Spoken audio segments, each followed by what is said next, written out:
when I started Nightbass, it was that, I want to say Chris Lorenzo and people like that were kind of bringing that sound back. Right. And it was called Bass House. I think some people were calling it House and Bass in the beginning, but that didn't work out. That's right, House and Bass. Yeah, right. This is our first like proper one-on-one collab, and then we got the vocals on it. But yeah, we wanted to come with something a bit more nostalgic for us. Right. With those old rave sounds, that emotion. Powertools. It's Powertools, and we got AC Slater in the house. How are you doing, my man? Yo, what's up, man? I'm good. Good to be here. So good to have you. I mean, you're doing so much since the last time you've been here, which was like 2 years ago. I mean, you're starting a you were starting a family, continuing the family. You just did the tour with Confession and Nightbass, which is amazing. And let's start there. How did that tour come to fruition? We actually did it once before in 2022. Right. After lockdown. We did a whole compilation of music with all the artists from our labels, did a big tour. It was awesome. We loved it. And that was a few years ago. So we just wanted to do it again. That's sick. And where did the idea come from? Because I don't remember like back in the day, like, Strictly Rhythm and Nervous Records doing a tour. Like two labels coming together to produce a tour is kind of a crazy concept. Yeah. Me and Chami are friends. We've worked together a lot on music. We've done shows together. We just want to do something different and creative, and we have a lot of similar artists on our labels that cross over. The music's kind of similar, so it just made sense. Teamed up, kind of do a 1 + 1 = 3 type of thing. Nice. Yeah. That's sick, man. And the tour, I saw some of the videos. I mean, the tour looked sick. Let's talk about Nightbass. I mean, last year you celebrated 10 years. I mean, for a label to get to that 10-year mark, that's amazing in itself. I mean, that's a lot of passion because, I mean, I've ran labels twice. There's not a lot of money to make from labels. Talk to us about, how Nightbass has built this community, and what are some of like the key moments in the history of Nightbass that you're really proud of? Well, I would say this Nightbass is my 4th label I've been involved in running, so I've definitely cut my teeth a bit here and there, and it's not always easy. So I kind of went in with a really strong vision for the sound and the direction of it. So I came in just really focused when I started. I think there was an opening for that sound at the time. Right. And just people were ready for it. And I think it was exciting. And we built a community, just, like-minded people into the same type of music, kind of like a music first thing. The culture's all about community, meeting people. So it just like built up from there, and, based around events as well, not just a label. That helps a lot. Right. So yeah, it just kind of became this thing, a community like worldwide. And I can't believe 10 years happened already. We're going towards 12 now, I think. So it's like, yeah, it's amazing. It just feels like it just started to me. And like, was the beginning, was the essence of Nightbass to showcase like UK artists? Because it seems like that sound at the beginning wasn't being made a lot in the States. Yeah. What was the like? I want to start this label because of this. When I started Nightbass, it was the peak of EDM, the beginning of the term EDM, right. And all of that was happening, and people were starting to play stadiums, and just it was exploding. And I wasn't totally into the sound, but it wasn't like for me. So I always loved UK music, and what was going on with UK house at the time was house music with bass lines, right. And sort of like slowed down bassline music and stuff like that. And I really loved it. So that's why you see like in the early days, a lot of UK artists. Right. And I've always taken inspiration from UK. So there was nothing like that here. And I felt like there's a space for it. There's a few people kind of coming over here like Gorgon City and people like that were starting to pop off. But I think there was a place for it, and it was exciting and fresh, and not everyone wanted that kind of big stadium EDM music at the time. So right. It was somewhere between that and sort of like purist house and techno and stuff like that, and it was like something that fit in between that was like had some groove and stuff like that, but still excitement and hype and build-ups and drops and all that kind of stuff. And are you excited about like the UKG like resurgence with like all the new artists like Sammy Vergi and all that? That's got to be exciting, right? Yeah, totally. I think during lockdown when I was streaming on Twitch, I was playing a ton of UKG. I did a thing called Garage Sunday. Every Sunday we would just like play UKG for like 3-4 hours, and a lot of those guys were sending me tunes. So like Sammy and MPH and Upadan and all those people were sending me music, and I was playing it, and it was just like really cool to see like it bubbling up. And that was years ago, and now all those people are kind of blowing up, and it's really exciting. And I think it's just nice to have like fresh sounds coming over to the States from other places, especially UK, where a lot of that stuff's very niche to there. And let's talk a little bit about the history of bass house. I mean, when I look back at it, did like Basement Jaxx set the beginning stages of bass house by using drum and bass sounds? Was that the beginning, or in your term, where's the beginning of bass house? I think it's kind of like, it's a very UK thing, right? Bass lines like that, and I think it's kind of always been around in some form. I think that's a good example. Right. But I think like when I started Nightbass, it was that, you know, I want to say Chris Lorenzo and people like that were kind of bringing that sound back. Right. And it was called bass house. I think some people were calling it house and bass in the beginning, but that didn't work out. That's right, house and bass. Yeah, right. And bass house was just like house music with some, you know, some bass to it. And since then, it came to America, and then people kind of changed the meaning of bass house. It's now a bit noisier and more aggressive, but you know, that's with any subgenre. But yeah, I think it's a very UK thing, and comes from like, you know, the UKG stuff too, seeping into it. Dope. Let's talk about your latest single, Healing, with Jack Beats and Kate Wild, obviously on your label. It's so good. I mean, you have history with Jack Beats. You guys have done a lot of stuff together. Talk to us about the history of you and Jack Beats and the inspiration of Healing. Yeah, so I've known Jack Beats for a long time, like 17 or 18 years, just literally through MySpace back in the early days, and we became friends. We were playing shows together all the time, always traveling together. We've all become friends. But now Jack Beats is one guy, used to be two. But Benny, he's amazing. He's like really close to me and my family even. And we've always talked about working together, and we have, and it just never really clicked. Like, we wanted the first song we did together to be like fire. You know what I mean? Right. We did one thing before with Sinden as well, and Flodan was on it on one of my older albums, but it was sort of like an album cut, wasn't a single, and there was other people involved. So this is our first like proper one-on-one collab, and then we got the vocals on it. But yeah, we wanted to come with something a bit more nostalgic for us, with those old rave sounds, that emotion, something that really, I don't know, just made us feel something for where we came from, and kind of bring it up to now. And I think we did a pretty good job with it. I love that song. And then this girl Baklava from the UK wrote the vocals, and then we got Kate Wild to perform the vocals. Nice. And she has like an incredible voice, and I've worked with her a lot. And I think all of that together, it just makes for a nice sort of emotional, but bouncy and groovy track. Yeah. And I think a lot of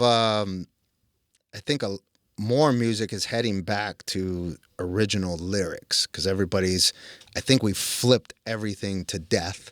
And it's refreshing to hear like fresh lyrics and a great vocal and a great track. Did the track come first, and then you guys sent out the track to be written to, or did you guys kind of mesh the two together? Yeah, the instrumental came first. Right.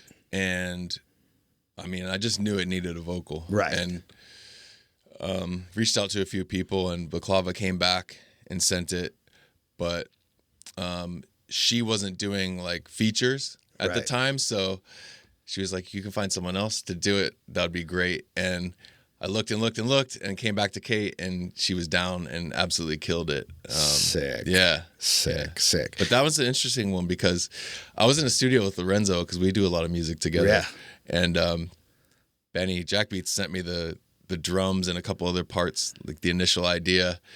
And sometimes me and Lorenzo work in like separate rooms on the same thing. But I heard the Benny thing, and I was like, started working on it, and Chris came in to see what I was doing, and I was like, listen to this. And he was like, oh, you got to work on that. Like, you should definitely do something with that. So I was like, there's definitely like some vibes going on with the beginning demo. So it was cool. I knew we had to like move forward with it, and it took us a while, but we got it right. Dope. Talk to us a little bit more about when you work with Chris Lorenzo. You guys are working on the same idea, but in separate rooms. Is it like you work on drop 1, I'll work on drop 2? How does that work? There's not like a standard way that we work. Sometimes we'll be in the same room. One of us will have like headphones on and a laptop making certain like sounds. Someone working on the arrangement. I don't know. It's just kind of like whatever happens. Sometimes we'll sit together and work on it on the same computer. But yeah, at that moment during that story, I was just working on like just sound design for the track and stuff like that while he was kind of working on some of the other stuff. But just we kind of switch off and on with different things, and then reconnect after a while when we have something and see if it works and go from there. Nice. That's very interesting. Do you ever come back and go, that's rubbish, mine is dope? No, I'm sure. Yeah. I mean, sometimes we're like, this is great, and then we'll, later you hear it and you're like, nah, that's not it. He's really good at scrapping things. Like, I'm very precious. Like, if I spend time on something, I'm like, we got to make this work. This is dope.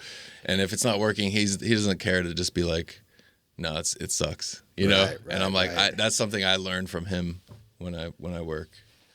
So I was going through your catalog, and I always try to figure out, when did I jump on the artist's, bus? And for me, when I got on the AC Slater bus, was your tune Vertical in 2014. Was that an important tune in your journey, or is that just when I got on? Because I remember playing that out, like I was like, oh, this is hard. I'm glad that you even know about that tune, because I actually really like that song still. I think the first half of it's really cool. The second half is like very outdated. Like goes into like a change up. But, yeah. I would mix out before the second half. Yeah.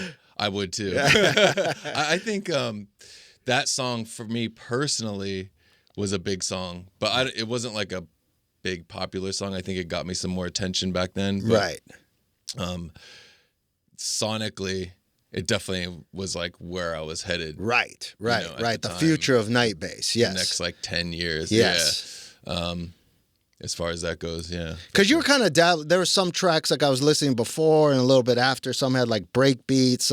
You were kind of like finding what that sound was. Yeah, we had a crew in New York.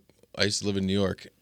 We had a crew called Trouble and Bass, and we did events and a label, and it was like also very UK, but some American stuff too. It was like a big mix of like dubstep, UKG, like B-more stuff. It was like that's kind of what I was playing. So I was kind of making the same type of thing. And I don't know, I was just like trying to find my sound. And I always loved the Vertigo example. I always loved that, that kind of wonky bass house kind of sound. Yeah. Sick. Now you're a family man. You have 2 kids. I am now a family man. Just had a kid 6 months ago. Congrats. And thank you. And I was listening when you were talking to Will Clark, and you said something that was very interesting to me. You said having kids and being in the music business is like a never ending of making adjustments. And that really hit me. Can you talk a little bit more about that and finding that balance? Yeah.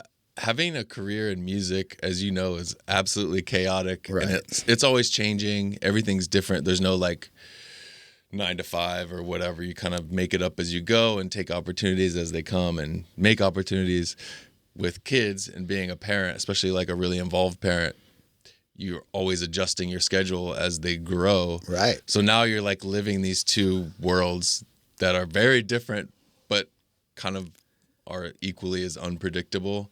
So, you know, me and my wife, who's amazing, she, you know, we'll get like a schedule going that works with the kids. But then after like a month or so, they change and the needs change and the activities change. And, you know, it's, like I said, constant adjustments. Like, once you get comfortable, it gets harder. You got to like, all right, we got to change something up. Yeah, to make it easier I'm going through it. So when I heard it, I'm like you feel like, oh, we got this down. And then 2 months later, you're like, all right, this ain't working anymore. Yeah. There's a new thing. Yeah. And it's like that with music too, you know? So those two things together, it's like, it's so difficult and you need a good support system on both sides of that. And I'm lucky to have that. And how do you find the balance of when to make music and, you know, overlook Nightbass and when to be the dad? How do you find that balance? Oh, well, right now, when they go to school, I make music. And, you know, then sometimes at night. But, you know, if there's like a session I need to do, then I do it when it's scheduled. But I try to be dad. I do the mornings, you know, before school and everything. Right. And then when they come home, play with them and do all that stuff, do bedtime. That's my dad time where I like commit to being dad. Right. And not like trying to do emails on the side and all that stuff. Cause then you're not really doing 100% of either. So, yeah, you just got to balance it. That's where it's at right now. That's the adjustment right now. Right. It's like, as soon as they leave, go in the studio, get to work. I love working in the daytime anyway. I'm not like a night owl really. Right. When it comes to studio. And then on the weekends I'm gone. So it's like go play shows, come home. Right. Suddenly, as soon as you walk in the door, no matter how tired you are, what time the flight was, how long the flight was, how late you were up. They don't care. They don't care. Yeah. And then you just like, you're energized though when you walk in the door and they're like, ah. Right. So yeah, the balance is crazy, but you know, we've been training a long time as DJs to fight no sleep. Right, so right. It's all good. So let's talk about what AC Slater has cooking for 2026 as we're kind of wrapping up the end of the year. What's going on for you next year? Yeah, next year, I've been like spending this year sort of searching for what I want to do next, where my head's at, and kind of feeling out different sounds. And definitely next year is going to be a bit of a change, I think. Like nothing too drastic, but just sonically and sort of genre-wise, maybe leaning a bit more into like the houseier side of things and maybe a little tech houseier and just kind of like, yeah, having fun, experimenting. You're going to speed up the BPMs. You're going to hit that 136, 137. Maybe a little bit, yeah. But I think, yeah, just working with some different people that I've never worked with. I have a record with Enzo is Burning that we'll put out next year that we're really feeling, and some other people that it hasn't fully finished yet. But yeah, just doing that. I'm trying to think of like a cool like show concept. I want to do something different and just refresh. And as far as Nightbass, you know, we're still Nightbass. We're still trucking ahead. I think also musically we're kind of looking. We did the UKG thing for the past few years with great success, but I think that's become its own thing, and I want to like constantly move forward and try different stuff. So we're also slowly evolving. We've been working with a lot of new artists to us who are kind of up and comers. So yeah, we got something by you coming out soon, which is really sick. I'm excited about that. Yeah. That's dope, man. Well, thank you for stopping by, man. It's great having you on Powertools. I mean, everything that you've done with Nightbass for running a label for 10 years, that's amazing. The new single is really, really sick. I mean, it's not a normal AC Slater sound, but I love it. But it fits in your world, if that makes sense. It still fits in your world. And it probably goes back to, it's not, you know, but it's not exactly what I do, but I could still play it, and it works. Yeah. And I think the vocal works, and maybe it's the vocal that kind of puts the icing on the top, but it's a really, really good song, man. Thank you so much. I appreciate all that. Awesome, man. Good having you on. Thanks for having me. Powertools.